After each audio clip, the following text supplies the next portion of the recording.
Council, Mr. Minister of State and Foreign Affairs for Portugal, Mr. Secretary of State for European Affairs from Portugal, ambassadors, ladies and gentlemen.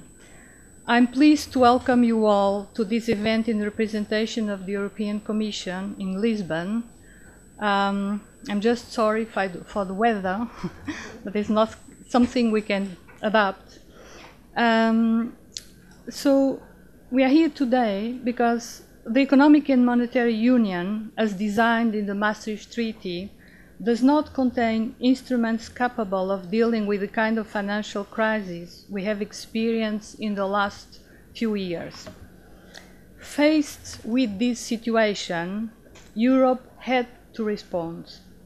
Stability mechanisms were put into place, and the years 2010 and 2011 revealed themselves a very difficult learning period to the Eurozone, originating intense institutional and governmental debate. As a result, today, the monetary union is, we can say, smarter, stronger, and more resilient to economic and financial crises. We now see the first signs of improvement in the economy, including in the more affected countries that have been made concerted efforts to address their main economic imbalances under very, very difficult social circumstances. Investment is one of the keys for success, but to achieve it, we need a favorable business environment and a service-oriented public administration. Furthermore, a stable and robust banking sector and efficient capital markets are also necessary to provide accessible finance to households and SMEs, and also to channel savings towards industry, education, research, and innovation. There is no other way but to reduce debt levels. However, it does matter how we reduce them. The structural adjustment that Europe is undergoing still calls for difficult choices, very difficult choices, and a strong political will. This process requires time, leadership, and a wide legitimacy from the citizens. We know we must build a kind of Europe that provides opportunities for our citizens to innovate and to create business and jobs. The reforms of the European economic and social model must continue, but we must preserve its original idea, as we believe in the importance of a cultural stability, entrepreneurial drive, and social justice.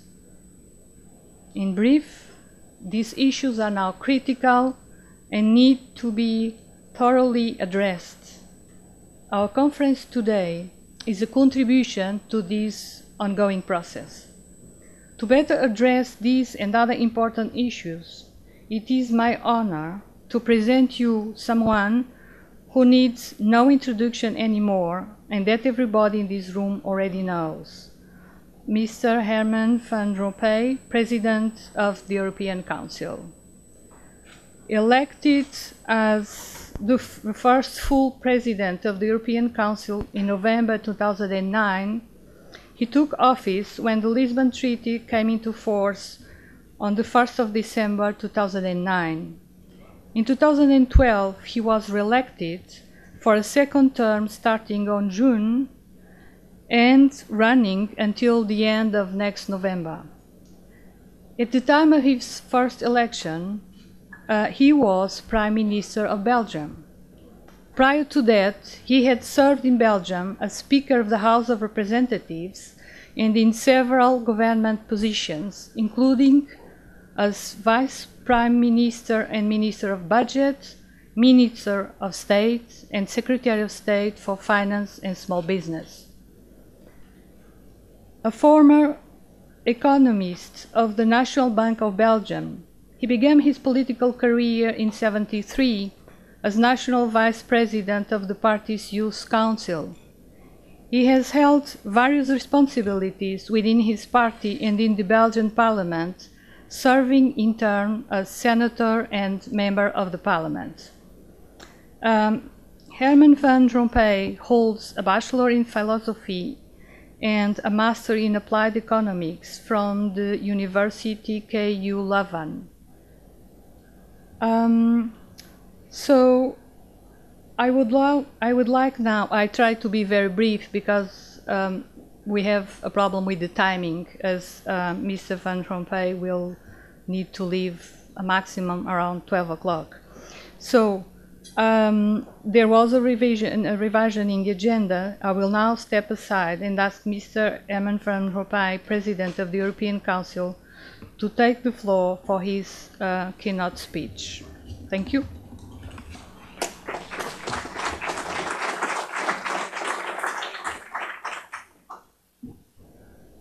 Thank you, Madam. Mr. Minister, Mr. Secretary of State, Excellencies, ladies and gentlemen. It's a pleasure to be back in Portugal once again and to be able to address you this morning. Thank you for the invitation and thank you also for the weather. It was a great present. Reminds me Brussels. We call it Belgian weather. So I welcome this conference and the opportunity to discuss the important issue of economic coordination and structural reforms. In an economic and monetary union, these two topics are interlinked and can determine success. But before I share my views on these points, I would like to take a step back and offer a broader view on the main economic challenges that Europe is facing today. It has become almost commonplace to say that the euro area has undergone a crisis of an unprecedented severity. Like the Great Depression of the 30s, it will offer ample material for study for years to come. Its causes and effects will be dissected, analyzed and debated by many.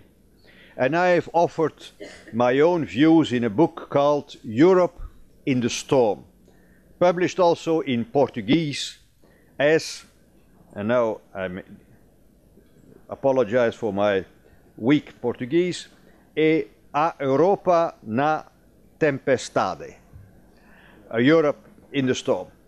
It is a great book. I can recommend it to read it and to study it. Today I will not bother you with a detailed discussion on these issues. I want to look forward and I will only look back to the extent that it will be relevant to what I want to say about the future. The most acute phase of the debt crisis now may be behind us, thanks to the concerted action by member states, including, of course, Portugal, and the concerted action by member states and the EU institutions. But we cannot rest until sustainable growth is restored and unemployment is reduced from its current unacceptably high level. These are times of change. The global economy is changing fast, bringing about a series of hefty challenges. Addressing these challenges requires adjusted policies and ways of governing. Much of the work has to be done at national level. Think of the pension reform, labour markets reform, education and so on. But Europe, and particularly our economic and monetary union, has responsibilities too. In June, the European Council agreed the Union's 5 priority areas for the next 5 years. Jobs, growth and competitiveness, I give you only the chapters. Protecting and empowering all citizens, an energy union and a forward-looking climate policy, freedom, security and justice, and finally the Union as a strong global actor. I invite all of you to take a look at this strategic agenda. The next European Council President, Donald Tusk, my successor, promised upon his election 10 days ago to make it his own. It was an agenda agreed by the European Council of Heads of State and Government by the end of June. Today, I will focus primarily on growth, jobs, and competitiveness. My main message is this: our economic models need to change. It is the only way to save our welfare systems, reduce inequality, and guarantee more jobs and a brighter future to the younger generations. Europe should shape the 21st century instead of being shaped by it. On the economic front, Europe should evolve towards a new model where growth is driven by innovation. A growth model that is truly inclusive, taking the interest of the next generations into account and addressing inequality at its source. The economic model that worked so well after the Second World War, what the French call les Trente Glorieuses, and what in Germany was the Wirtschaftswunder, is no longer fit for today's challenges. After 1945, economic growth in Europe was driven mainly by four forces. First, the so-called catching up, meaning productivity gains from industrialization, people moving from the agricultural sector to industry. Second, the post-war rebuilding of capital stock, demolished during the war. The third element was cheap and abundant energy. Look at the situation now. And fourth was technological imitation. Since the 80s, this model has stopped working. Growth in advanced economies is no longer driven by imitation, but by innovation. It is now the turn of the emerging economies to take advantage from catching up. Globalization puts us in direct competition with countries like India, China, or Brazil. They can copy the same technologies and tap the same foreign direct investment sources, but benefit from a cheaper labor force. So today, the only way for Europe to succeed is to be at the technological frontier, to develop the technologies and products of tomorrow. This is no news, but it has profound implications for public policies and the role of the state in the economy. In the first half of my talk, I should like to spell out what it means for fiscal policies, for efforts to increase productivity, and also for the fight against unemployment and against inequality. Let me address each of these 4 points. First, on fiscal policy. In a globalized, innovation-driven economy, fiscal tools become less effective. In such a world, raising expenditure to stimulate domestic demand works only when companies are competitive. If they aren't, more public spending simply leads to higher public debt and higher trade deficits, because the extra money will largely be spent abroad. That is why, at the same time, national enterprises must be made more productive, which implies reforms on the supply side. And that is not all. The old approach of stimulating demand through higher consumption financed by more taxes and public debt leads to serious imbalances, real imbalances and financial imbalances. Real because of the competitiveness loss due to the higher tax burden on business. And financial because in an integrated economic and monetary union, where capital can freely enter and leave a country, a loss of credibility can lead to financial instability and, in extreme cases, a loss of market access. Portuguese people know what I am referring to. You have gone through this painful experience, and we must prevent it from ever happening again.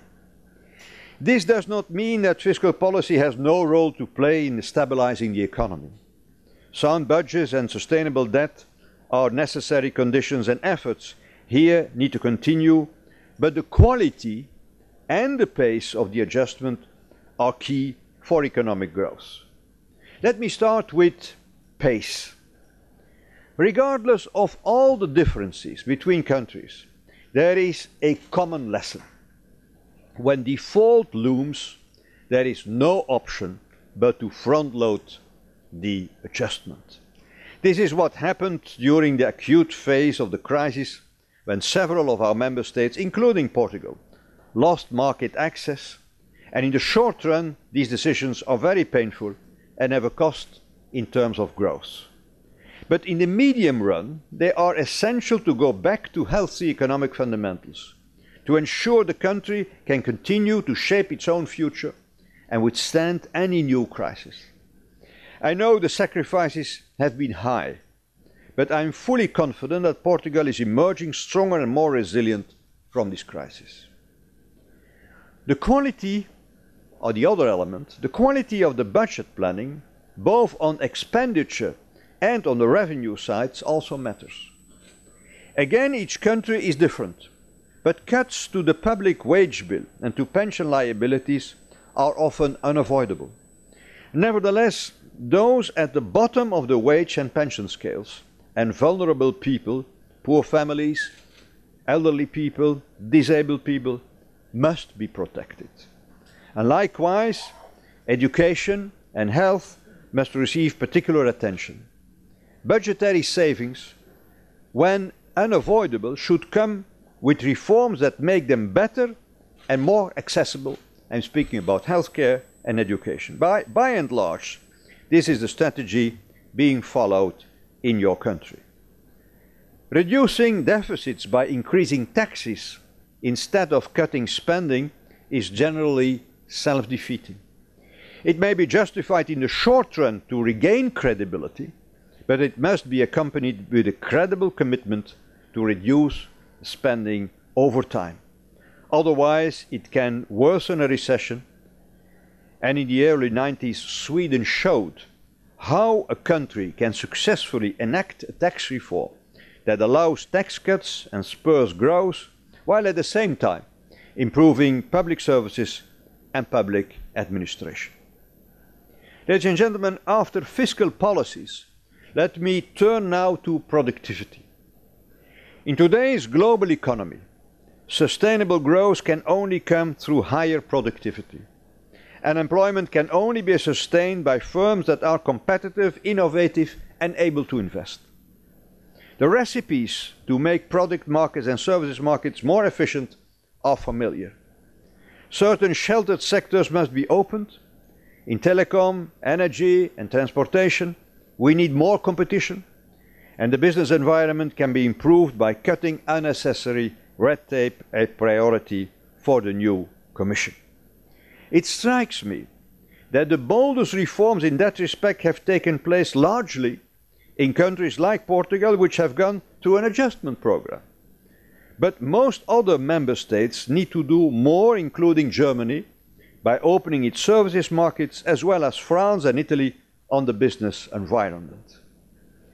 As European Union, we clearly need to give a big boost to completing the internal market in products and services, as well as finalizing in 2015 the digital single market, areas I have put a number of times on the agenda of the European Council, but where we must continue to push. This brings me to unemployment and the labour markets. Jobs remain the highest priority.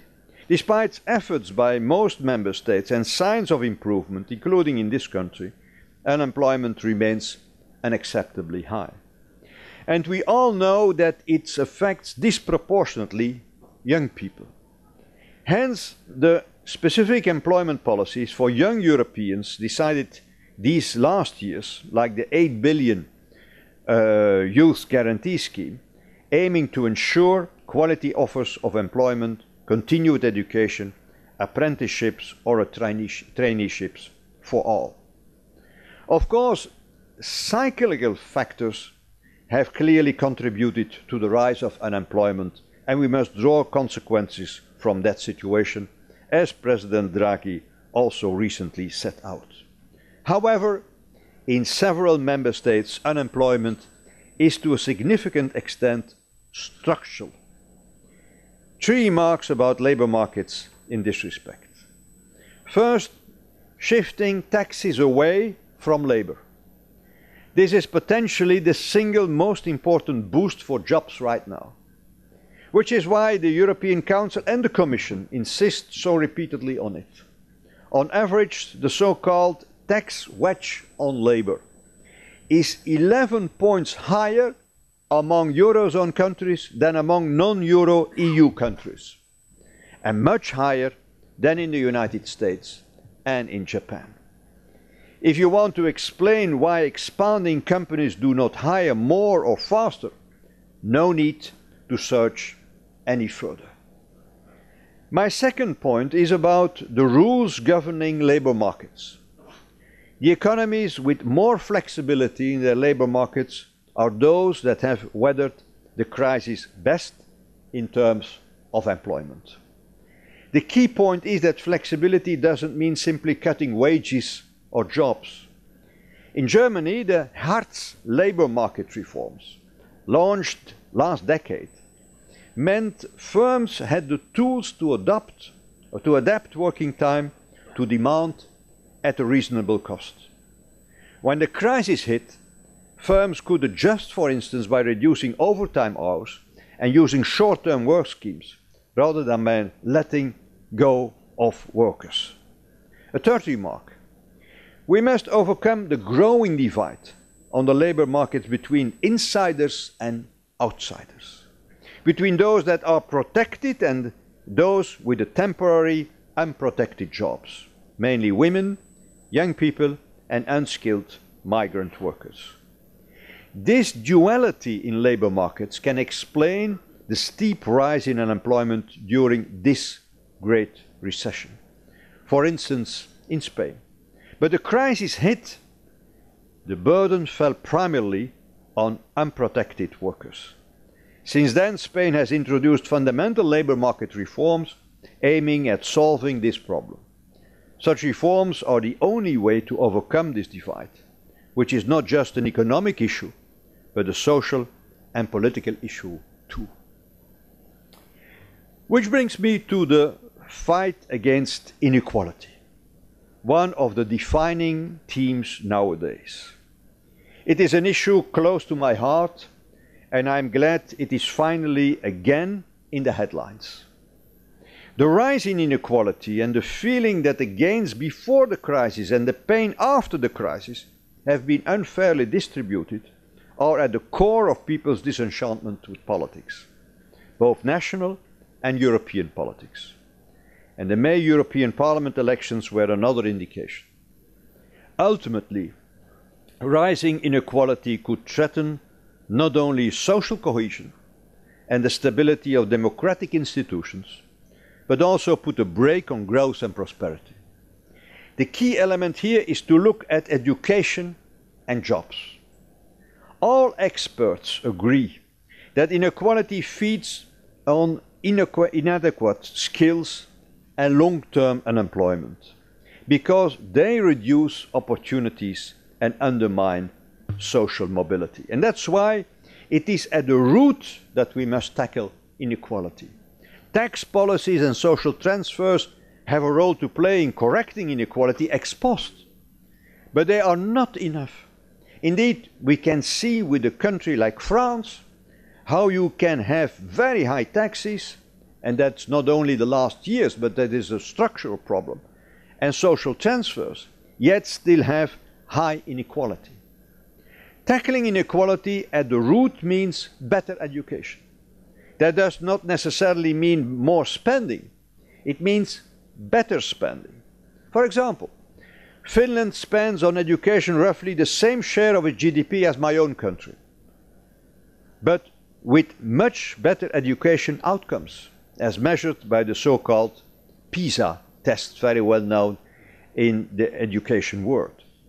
Of course, you can never simply copy a model, but there is clearly scope to draw from best practices.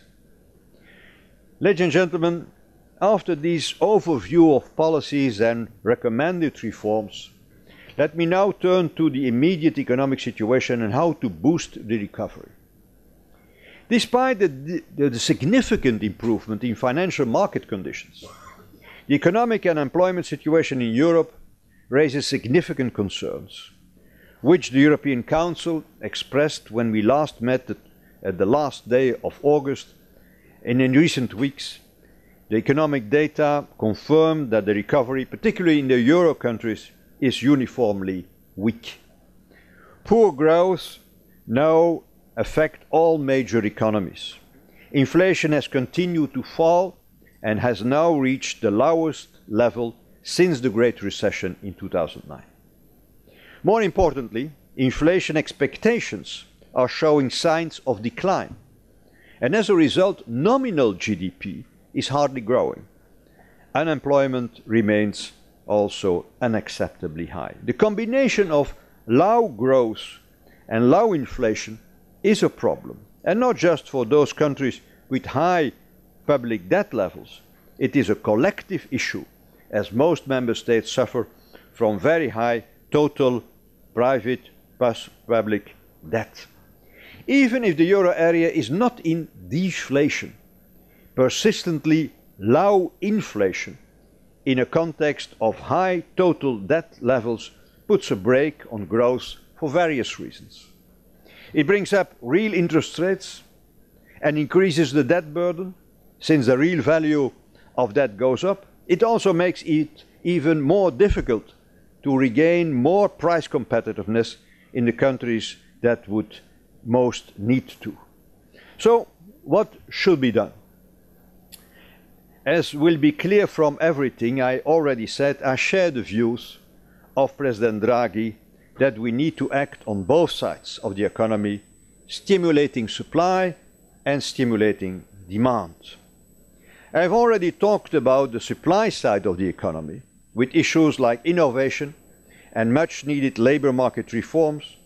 And today, demand side policies are also justified to help give growth a push and to act against the cyclical part of unemployment.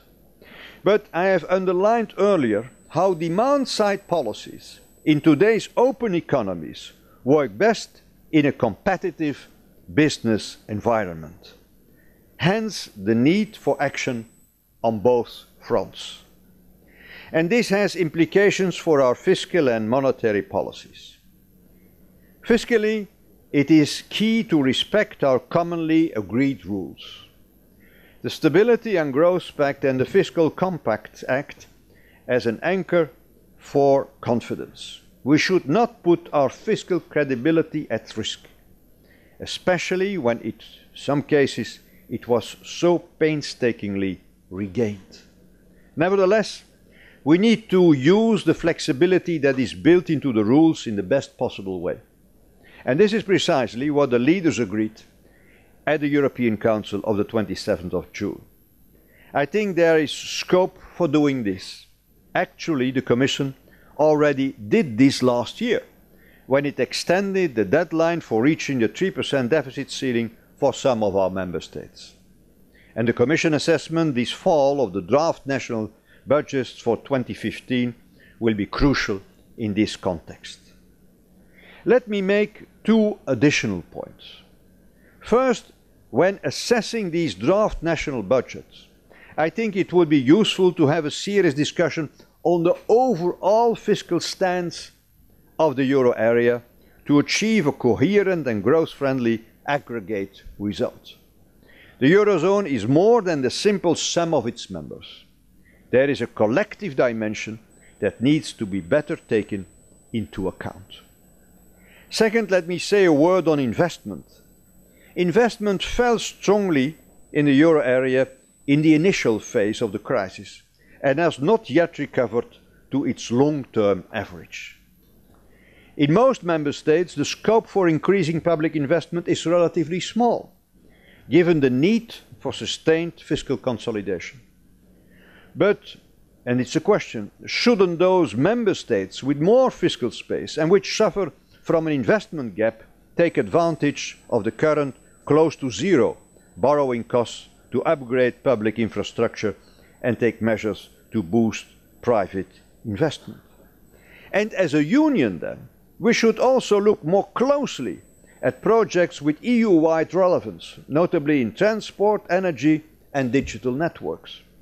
The €300 billion of new private and public investment over 3 years, as proposed by incoming Commission President Jean-Claude Juncker, is a good line of action. This plan should be given top priority. Let me say also a word, ladies and gentlemen, about monetary policy. It needs to continue playing a central role in supporting the economic recovery throughout the whole Eurozone for as long as needed.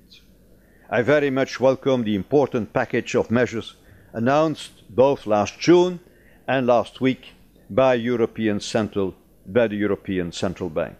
And I am confident that, within its mandate, the bank will use all available instruments to ensure price stability over the medium term.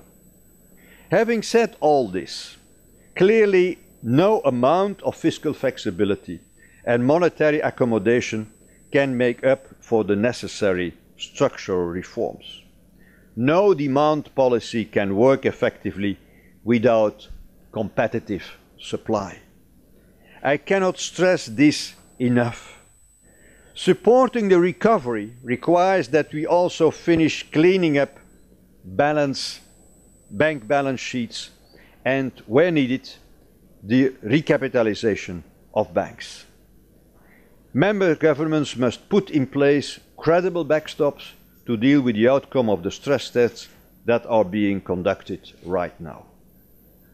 Ladies and gentlemen, the long journey of my speech, running from fiscal to labour market policies and even to monetary policy, now brings me to the institutional architecture of our economic and monetary union. The immediate topic of your conference and the shared framework for all Eurozone countries for these policies. Monetary union is a key achievement for Europe. Yet we know after the financial crisis that it entails more than just sharing banknotes and coins. It brought us closer to each other. Our fates are so intertwined that we can no longer operate as if each country's policies had no impact beyond its borders. Almost all the collective work done since 2010 has been about how to better manage this interdependence, a key word in an analysis of what happened the last 5 years. Back in December 2012, I published a report called Towards a Genuine Economic and Monetary Union. Reading is again worthwhile, after the book, of course. Together with the other 3 presidents, Barroso, José Manuel, Draghi and Juncker, at the time that Jean-Claude was head of the Eurogroup, so I drafted it with the 3 other colleagues, presidents of EU institutions. It set out a roadmap to complete the architecture of our monetary union, an ambitious yet realistic roadmap. The banking union sketched out in that report will have its first leg fully operational next month, when the single supervisory mechanism will take over bank supervision of euro area banks. Its second leg, the Single Resolution Board, will start next year, and the Single Resolution Fund will become operational in 2016. The banking union is key to the smooth functioning of the monetary union. It addresses the most urgent gap in the economic and monetary union's architecture. Keeping bank supervision and resolution at national level while integrating financial markets was one of the most serious faults in the Eurozone's initial architecture. In the run-up to the crisis, national bank supervisors, both in debtor and in creditor countries, were unable or sometimes unwilling to address the risk entailed by very high cross exposures between their banks. No one felt really responsible for systemic risks, and we all know the consequences. Now the priority is to make the banking union fully operational. The Single Resolution Fund should be fully credible. In other words, it should always be able to draw at short notice on resources that are sufficient to deal with any serious crisis. To ensure this, Europe will develop adequate backstops both for the transition phase and for the steady state. Together with other pieces of legislation, we'll have a system in place that ensures financial stability and protects taxpayers from having to bear the costs of bank failures. Establishing the banking union is probably the single most important reform since the launch of the euro. When fully operational, and with the backstops I referred to, I think that the minimum requirements for a stable economic and monetary union will be in place. That is how we led the storm, the financial tempestade, to rest. We have successfully overcome the monetary union's existential crisis with new rescue mechanisms, stronger governments, and the banking union. The question now is, can we afford to stop here? Surely not. I, for one, believe that it is already time to prepare the ground for the next steps needed to complete the economic and monetary union's architecture. Rome was not built in a day. In particular, and this is the focus of your conference, the Eurozone needs closer coordination of structural economic policies. An alternative needs to be found to the idea of the so-called mutually agreed contractual arrangements that I put forward in my 2012 report. One can ignore a solution, one cannot ignore a problem. This will be work for my successors. We only had the Eurozone crisis, so they have also their part of the job. But there is no need to start from scratch. One alternative could be to build a consensus on a number of fundamental principles that should guide structural policies, but only in those areas crucial for the smooth functioning of the economic and monetary union. And labour markets is one of these areas. The idea, but it is an idea, would be to set out a gradual and monitored process of structural convergence, ensuring all countries are well equipped to reap the full economic gain from their participation in the economic and monetary union. All in all, a bit like the fiscal converging process that preceded the establishment of the euro.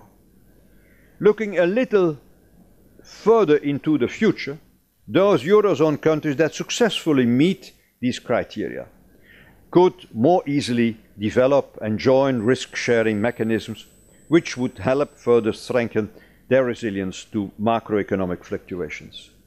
Such mechanisms could take several forms, but they should be designed in a way that offers a real incentive for convergence while at the same time avoiding moral hazards. Mr. Minister, Mr. Secretary of State, Excellencies, ladies and gentlemen, Europe has overcome a major crisis, and so has Portugal within it, but we are facing new challenges. Our capacity to face these will not only require the best policies and a vision for the future, and I have used my speech to share my views on this. No, it will also require political leadership as well as political trust. Trust among countries, between member states and institutions, and among leaders, between people too. But from my experience, 5 years in office, we can have this confidence in ourselves, in our countries, in the future of Europe. There is much work ahead, and I'm confident that it can and will be taken forward by you, by all of us together. Thank you. Obrigado.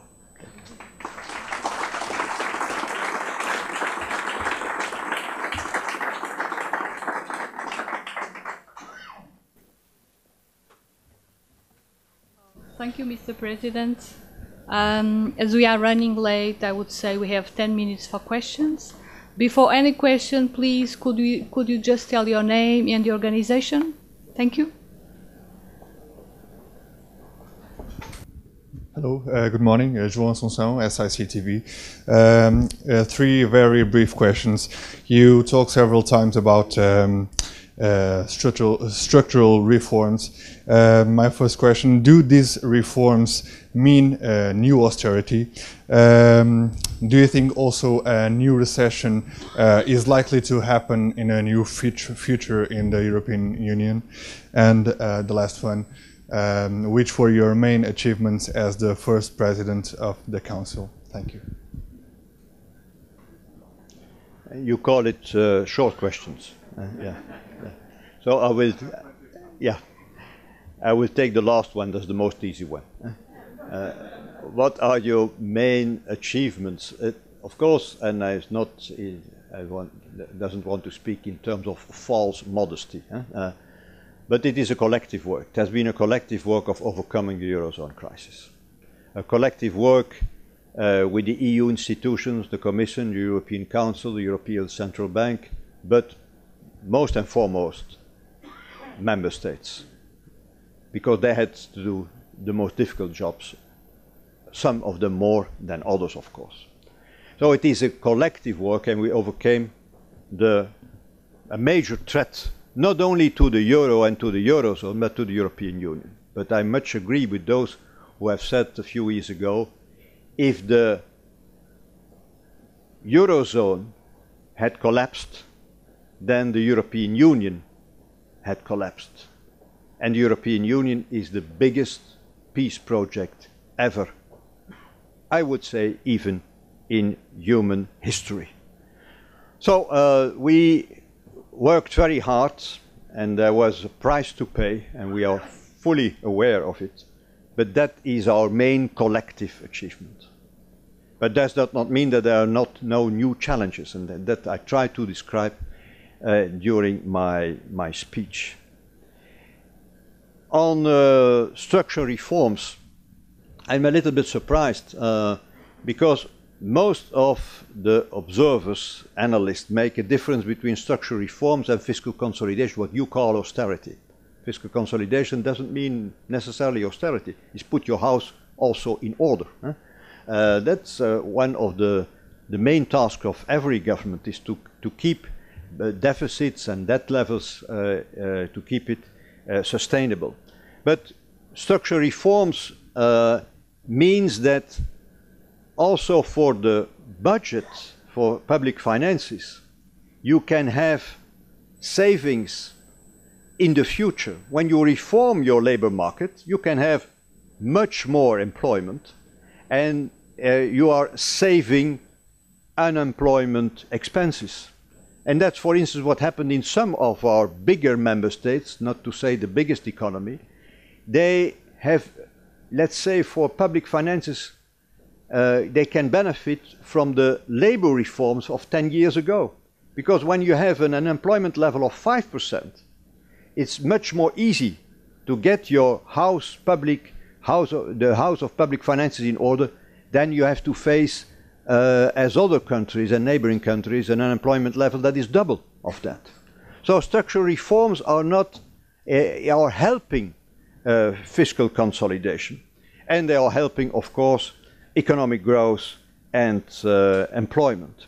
But it's not only the labor market. We have to reform also a lot of product markets, services markets, and so on.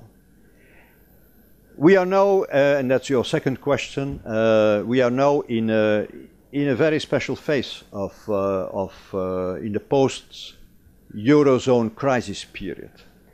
Is that we are facing lower economic growth than expected, and also, and that's new, a very low inflation level.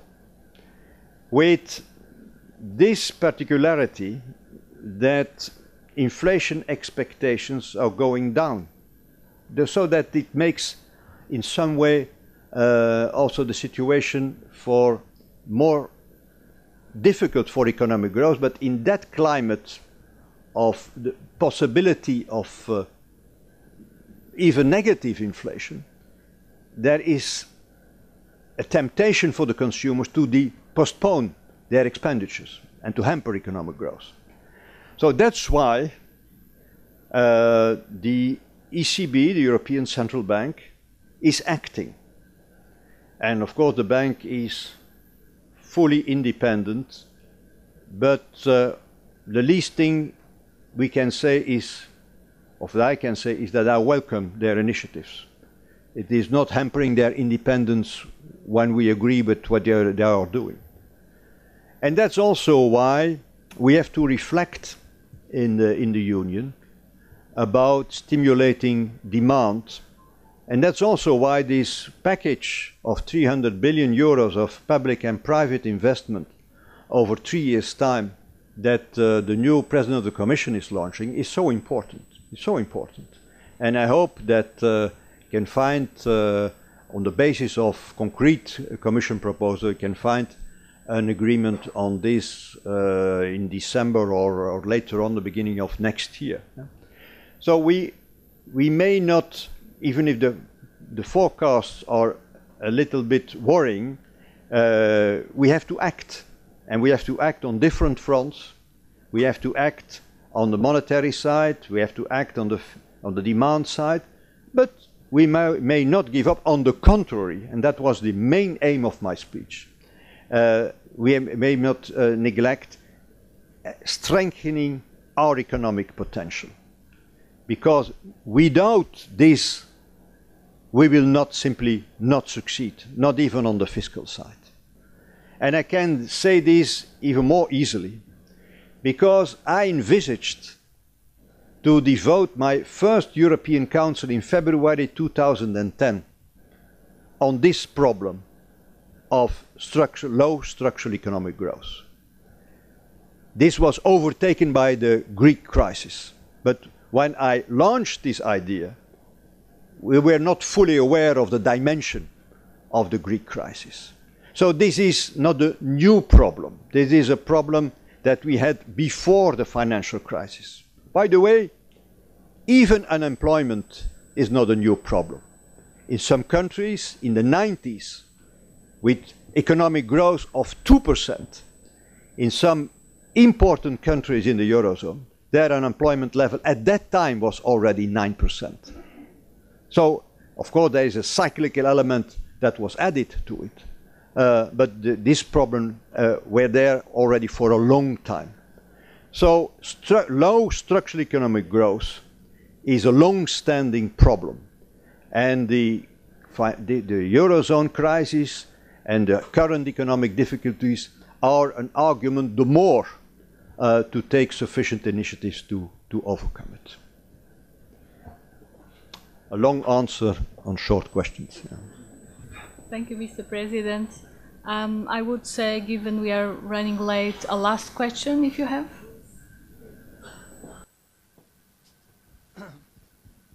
Monsieur le Président, je suis l'ambassadeur de Pologne. I'm the Polish ambassador, and I was very pleased to listen to your speech. I have detected certain dualism in it, if I may say. You speak like a banker and, of course, like a financial expert, but you also spoke as a man who is responsible for social policy, and I wanted to refer to this second strand in your speech, because you have mentioned the issue of social inequality.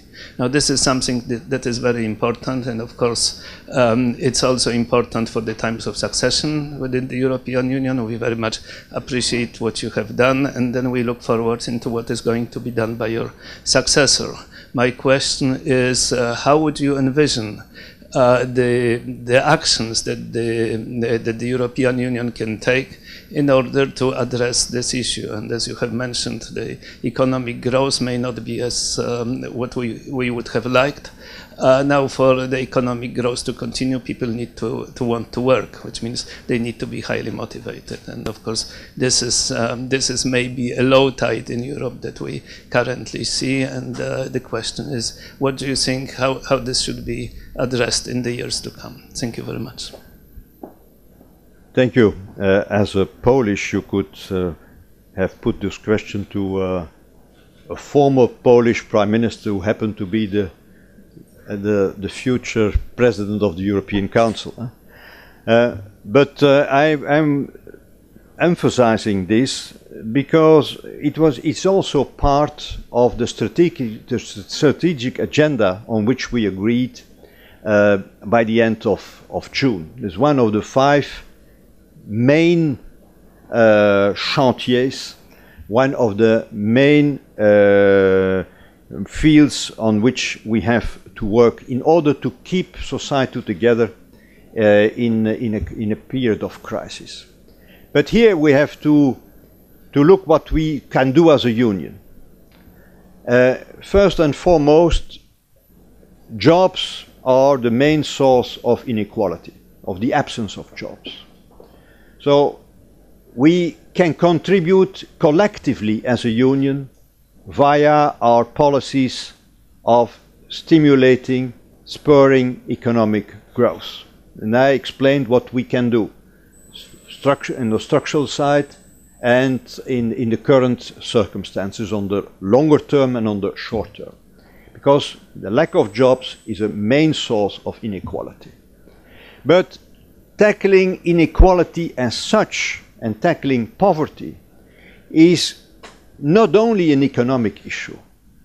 The new poor are often people, of course, have lost their jobs, but also in the new Western societies, for instance, single women with children. And that we have to tackle, of course, at the national level. And tackling poverty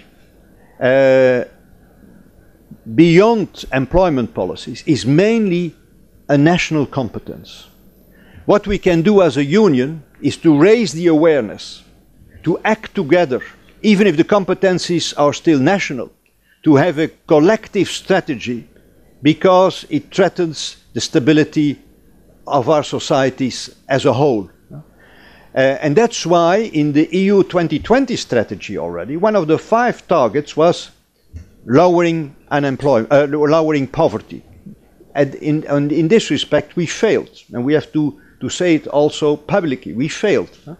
And that's why we took the theme again as one of the main themes for our strategic agenda, inequality and poverty.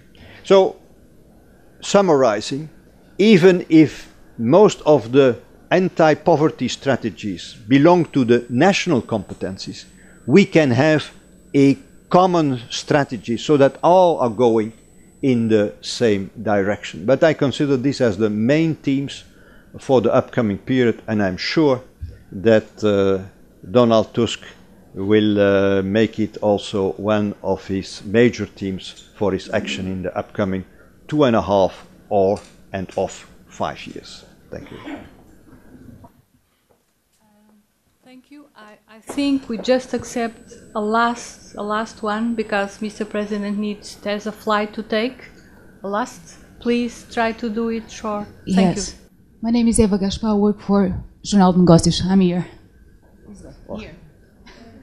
Here. Yeah, okay. Yeah, okay. Could you please elaborate a little bit more on this fiscal or structural reforms monitor you're talking about? How would it work? Would it be kind of, you made a kind of parallel with the fiscal convergence process before the start of the euro. How would it work? In which time frame? And what would be the goal? The incentives, negative or positive ones? And do you think that would be needed treaty change to achieve a further integration step? Thank you. So I launched not a really new idea, but I give you some elements of what could be a new way to tackle this problem of coordination of structural policies. You know that I tried, without success this time. There was a question on our achievements, but this is one of my failures.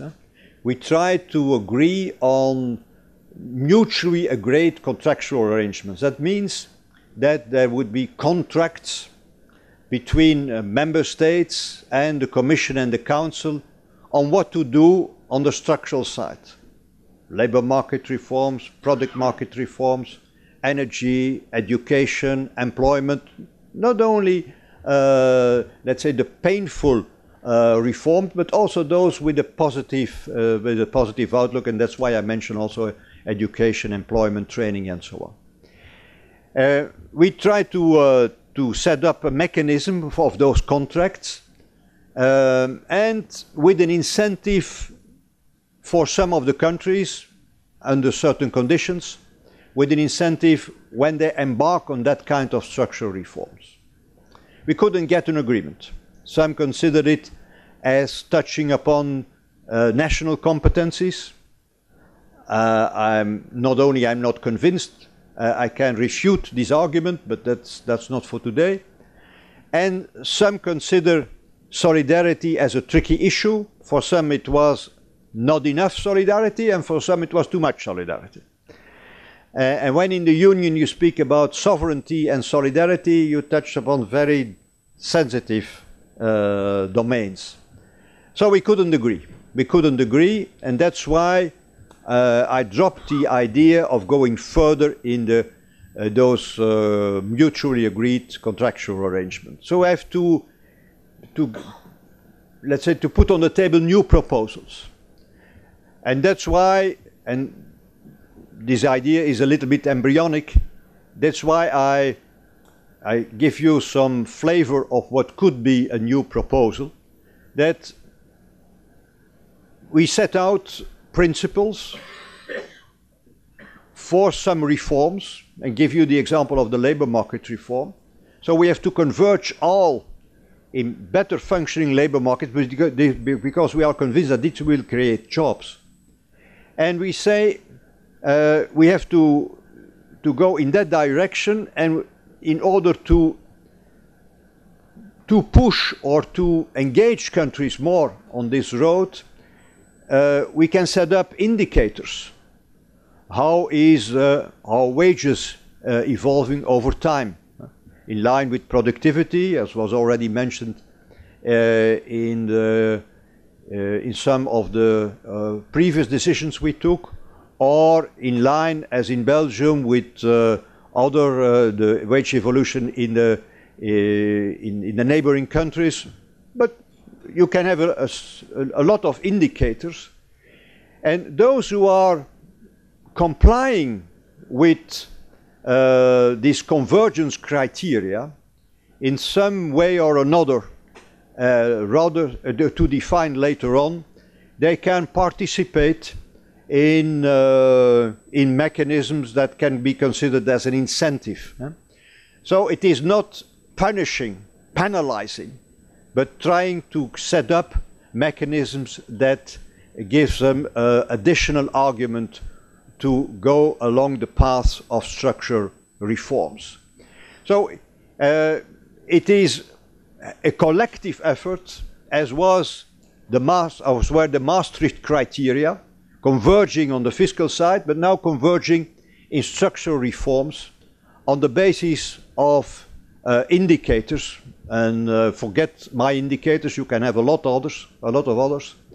And that is, at the end of the day, some kind of incentive of reward in participating in mechanisms that I described, by the way, in the fourth President's reports of 2012.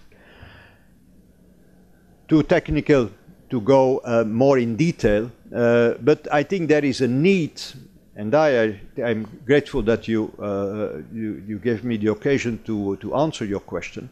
There is a need to go further with this debate. It is not because we didn't agree in December last year that we have to give up this idea. Because if there is not that convergence in economic development, and structural reforms are a key issue in this economic convergence, if we give up this idea of this convergence, then at the end, over time, the Eurozone could get in new problems. And that we have to avoid at any cost. So this is, for me, a key element of the economic and monetary union. And that's why I said, if the instrument, if there is no agreement on the instrument, we cannot ignore the problem.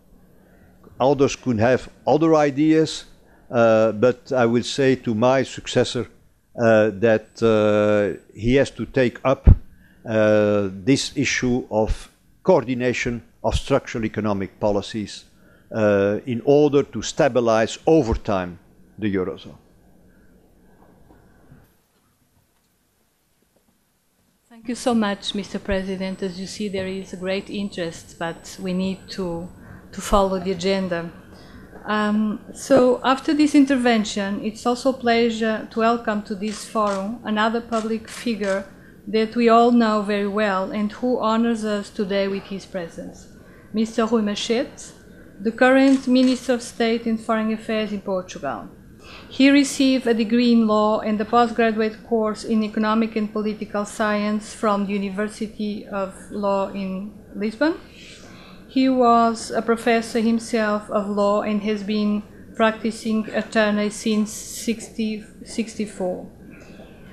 So he was a professor of law and has been practicing. Mr. Machete was Secretary of State for Immigration in 1975 and Minister of Social Affairs from 1976 to 1979.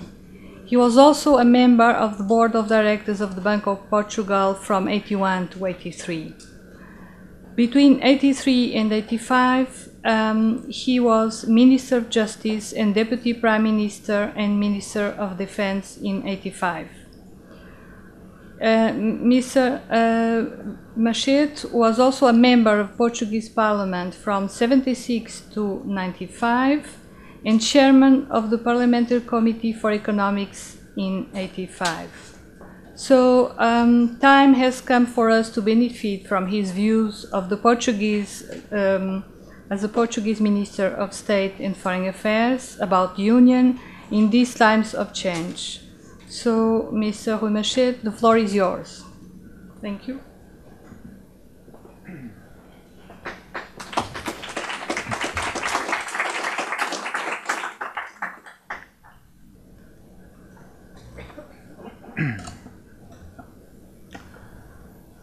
Senhor Presidente do Conselho Europeu, Senhor Secretário de Estado dos Assuntos Europeus, Senhora Chefe de Representação da Comissão Europeia em Portugal, minhas senhoras e meus senhores.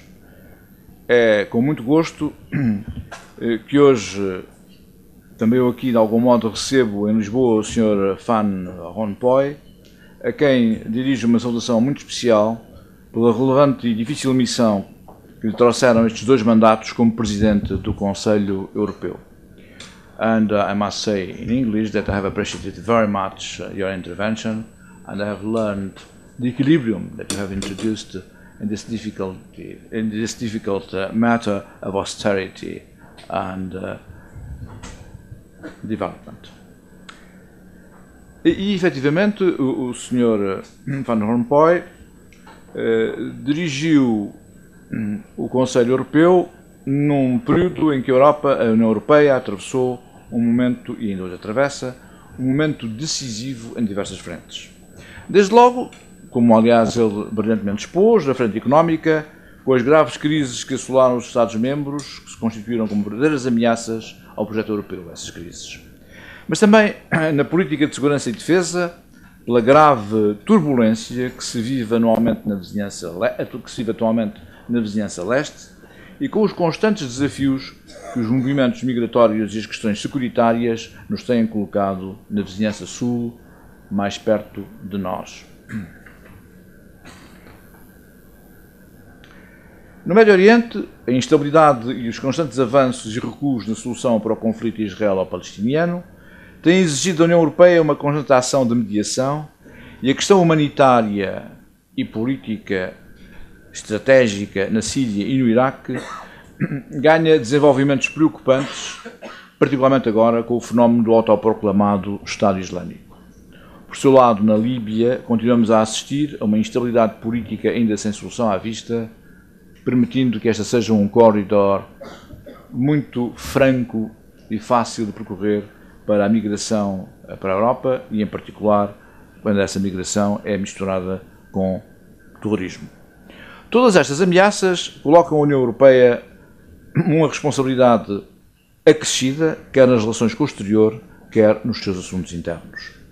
A União Económica e Monetária, constituindo um dos principais marcos da construção europeia, é o resultado de uma decisão eminentemente política assumida desde cedo pelos líderes do projeto europeu.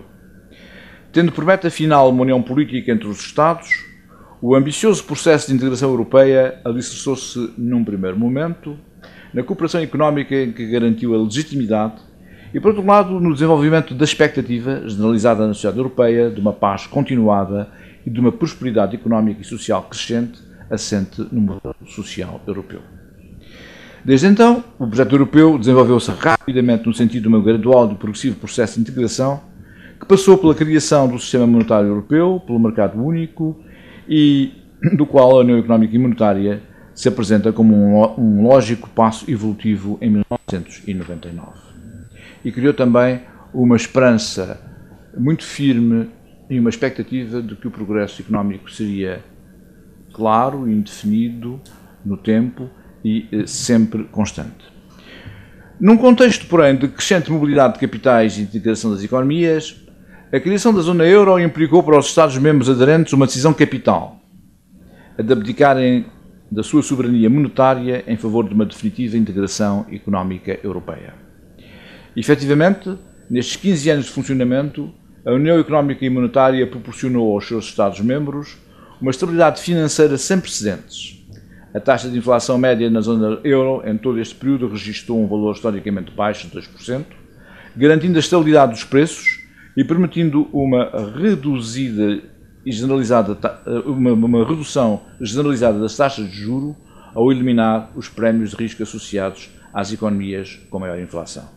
Além disso, ao anular a incerteza e os custos de transação implícitos nas taxas de câmbio, promoveu ainda um efetivo mercado único europeu. Apesar dos progressos registados, a crise económica e financeira de 2008 trouxe um retrocesso e uma tendência para a renacionalização das políticas europeias, ao reforçar aos olhos dos cidadãos europeus o poder dos governos e dos parlamentos nacionais, em detrimento do expectável aumento da confiança nas instituições europeias.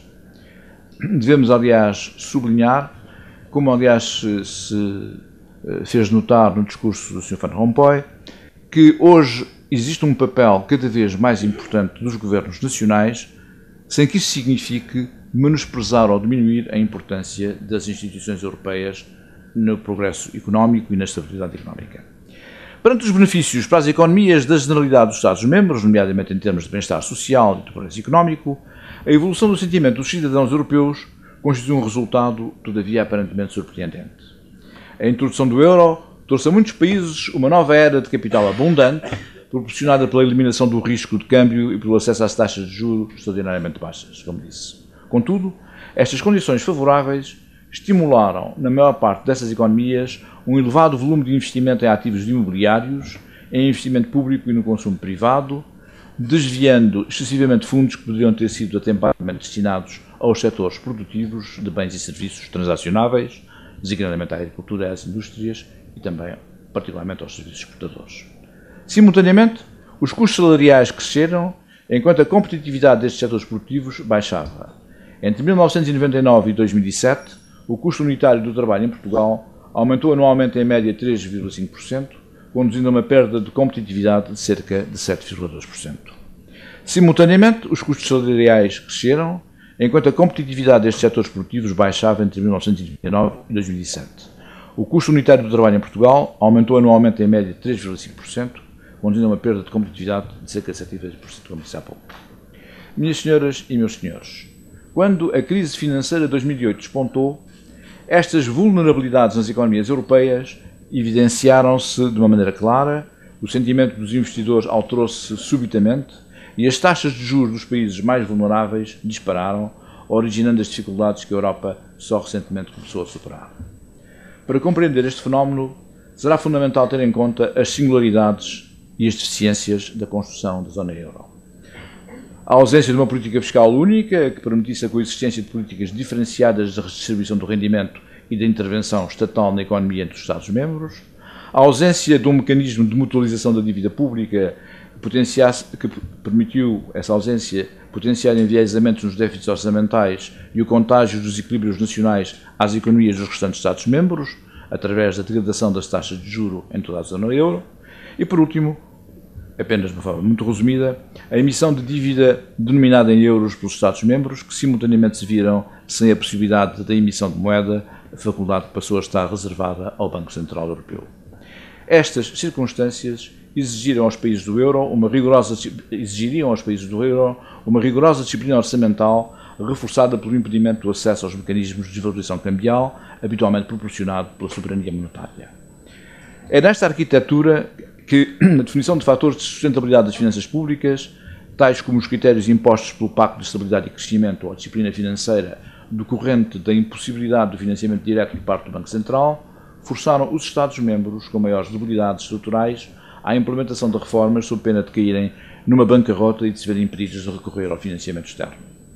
Por esta forma, seria também expectável que os mercados financeiros se impusessem a necessária disciplina fiscal. Contudo, nem tudo correu como inicialmente esperado. O Pacto de Estabilidade e Crescimento foi infringido inúmeras vezes, não só pelos Estados-membros com economias mais frágeis, mas também pelas economias de charneira, como a França e a Alemanha. Por outro lado, verificou-se que os mercados financeiros não desempenharam a sua função reguladora entre 1999 e 2007, sendo o diferencial médio entre as obrigações do Tesouro dos Estados-membros, excluindo a Alemanha, e as obrigações do Tesouro alemão, de 14 pontos base, diferença que disparou para uma média de 190 pontos base nos últimos 5 anos. Este comportamento evidenciou que durante aquele período inicial os investidores ignoraram as diferenças patentes nos fundamentais económicos entre os Estados-membros, acreditando numa ilusória homogeneidade das economias da zona euro. O resultado, como é sabido, pelo menos por nós e pelos países mais atingidos, foi devastador.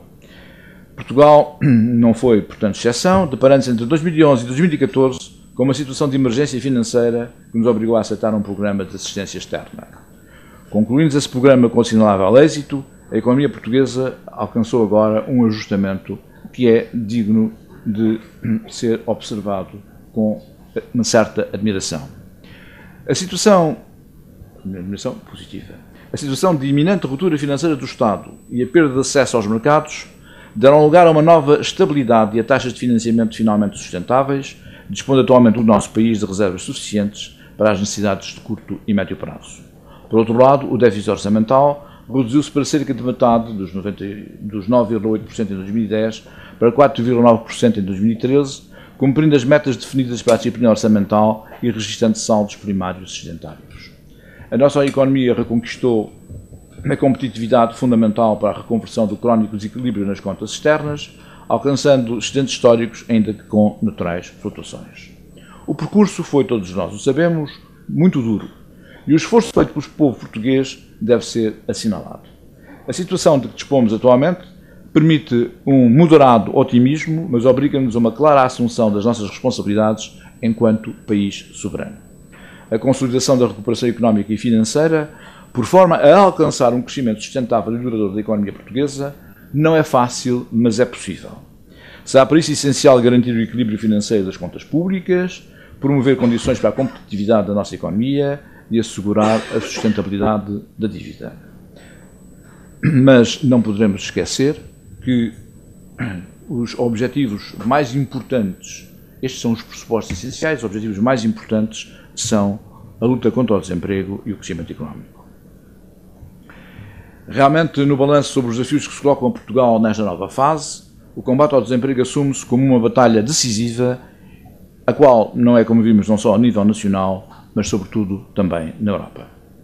Apesar dos sinais encorajadores e consistentes que nos têm sido dados pelas estatísticas, já longe dos negros registros de 2013, o emprego continua a ser uma matéria que exige toda a atenção e dedicação dos dirigentes políticos europeus. Só com uma estratégia coerente e solidária, envolvendo políticas coordenadas ao nível comunitário e nacional, poderemos superar a ameaça do desemprego estrutural na Europa. Sem as necessárias reformas estruturais que deverão ser suportadas por uma estratégia coerente ao nível europeu, as medidas de estímulo avulsas não terão resultados consistentes. Ouvimos a esse propósito a brilhante exposição de Van Rompuy.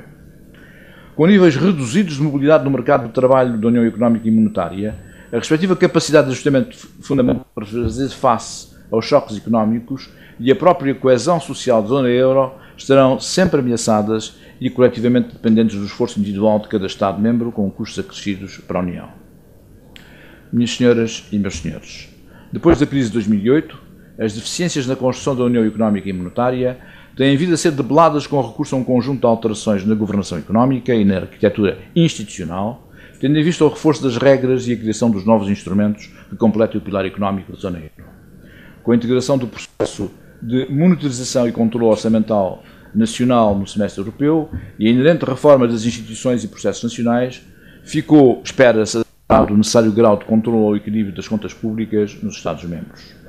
Por outro lado, a criação do Mecanismo Europeu de Estabilidade, a par do Programa de Compra de Dívida de curto prazo em mercado secundário instituído pelo BCE, reduziu a probabilidade de um Estado-membro entrar em incumprimento por dificuldades de acesso à liquidez no cenário de turbulência de mercados. Mas para que esta arquitetura seja robusta, há ainda um caminho a percorrer no sentido de uma efetiva integração institucional do setor financeiro, uma união bancária, uma verdadeira união bancária, e o aprofundamento da coordenação das políticas económicas. Os arranjos contratuais eram uma boa ideia que foi, infelizmente, ao que parece, parada pelas dificuldades próprias dos interesses de cada Estado-membro. A União Bancária, permitirá no seu pleno assegurar aos países da zona euro o corte da ligação entre o risco bancário e o risco soberano, bem como o restabelecimento do mecanismo de transmissão da política monetária à economia e a harmonização dos custos de financiamento da zona euro.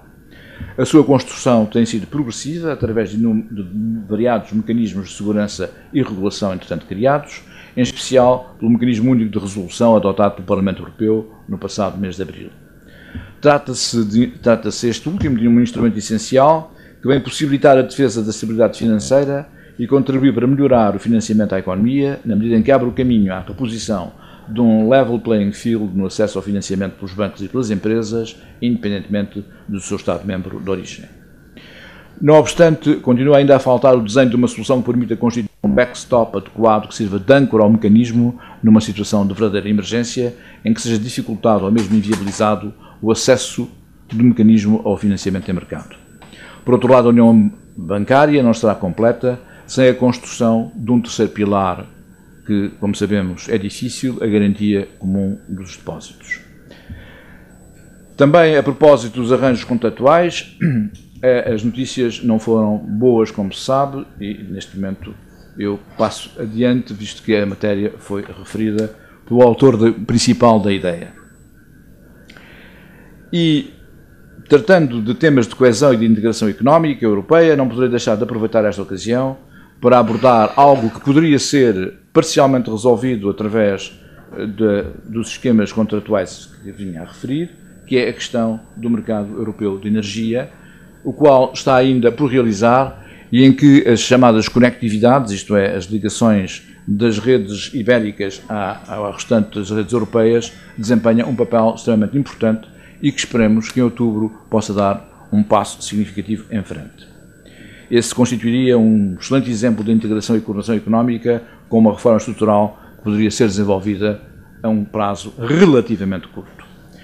É pena que não possa desafiar aqui o seu atual Presidente do Conselho para a realização desse trabalho tão importante, mas espero que o seu sucessor não abandone, até porque, digamos, uma parte do projeto tem uma marca polaca.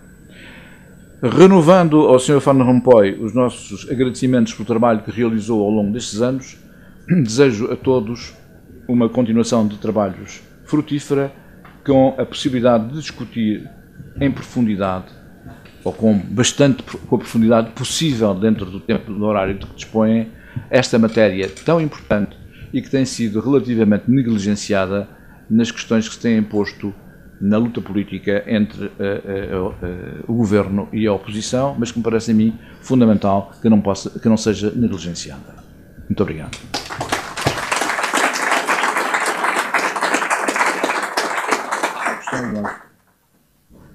Questões de sábado.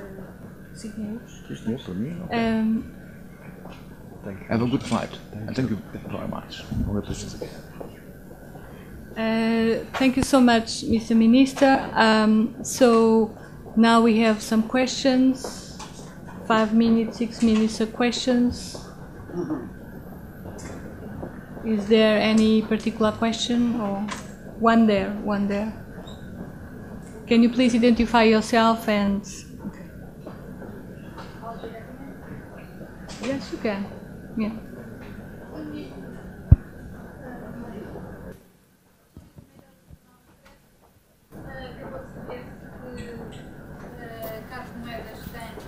O pelouro da investigação e inovação. Gostaria de saber de ouvir o seu comentário sobre o que lhe apraz dizer sobre este pelouro, como é que comenta esta nomeação e também, se for possível, a sua opinião sobre a nova arquitetura da Comissão, que é bastante diferente com a criação de supercomissários e comissários menores, digamos assim.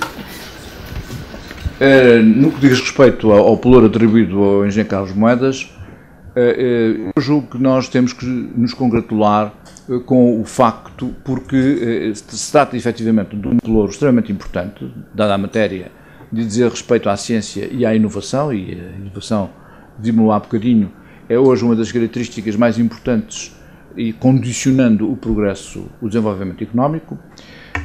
E, por outro lado, é uma pasta, digamos assim, transversal a todo o funcionamento da União Europeia.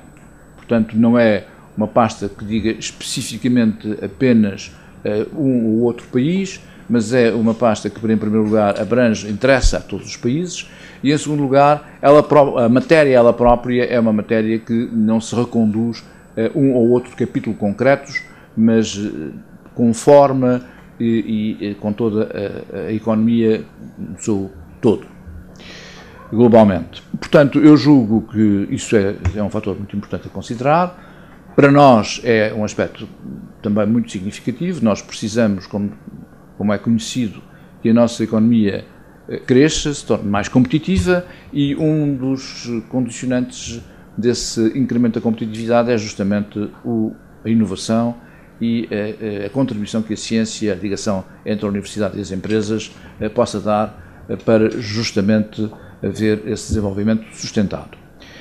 Por outra parte, também importa terem atenção que a dotação que foi atribuída a essa pasta é uma dotação extremamente significativa, o que realça naturalmente a importância da matéria que se ocupa, mas também permite, digamos, uma relevância ao nosso comissário que não seria possível sem justamente dispor desses meios que não são naturalmente distribuídos de uma forma discricionária, mas que lhe permitem desempenhar um papel muito importante. Quanto ao resto, eu ainda não tenho uma ideia completamente clara da estrutura concreta dos pelouros, que eles foram não apenas atribuídos, mas alguns deles foram, digamos, conformados só muito recentemente, e, portanto, julgo que tem uma adequação melhor em relação à situação atual que a União Europeia atravessa, mas é muito cedo para nos pronunciarmos sobre isso. Obrigado.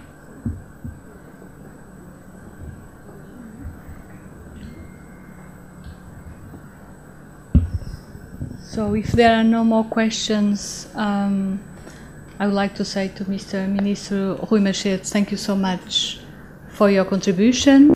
I would like to thank all the presents also for your participation. So I can declare now the closure of this meeting in a moment where we all learn this good news on the past of the Portuguese Commissioner regarding research and innovation. Thank you so much.